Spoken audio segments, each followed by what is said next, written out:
Hi, you're right, Mr. Clark here. Just hoping you've all had a really good Easter and just doing a quick video to help you with the work that you've been set for this week.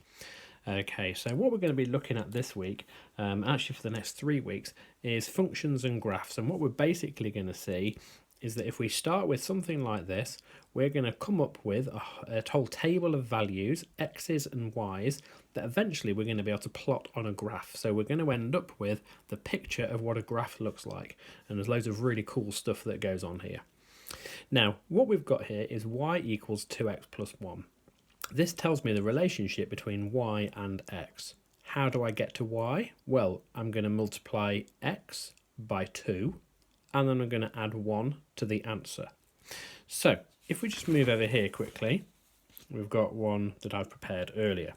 So, firstly, what happens if we put 0 in? Well, if we put 0 in, 2 lots of 0 here is 0, and when we add 1, we end up with 1. If we put 1 in, 2 lots of 1 is 2. If we add 1 more, we end up with 3. And if we keep doing this, we end up with this table of values. When we put the 0 in, we get 1 out. That was over here. When we put 1 in, we get 3 out. That was over there. If we look at this one, if we do 2 times by 2, it's 4. Add 1 is 5. If we do 2 times by whatever x is, so this one is 3, 2 lots of 3 is 6, and we add 1, we get 7. 2 lots of whatever x is, which is 4, that's 8, add 1 to get 9, and so we get these values. So if we had 2x plus 1, this is what we call a table of values. What is y when we know what x is? Okay, this was for 2x plus 1. We said that there was the 2 times table plus 1.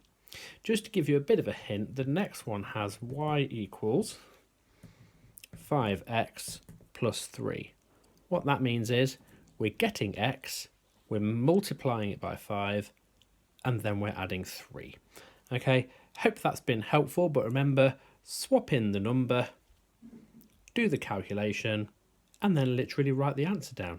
It's just like doing the same thing 5 times with those 5 numbers. That's what I want your table of values to look like.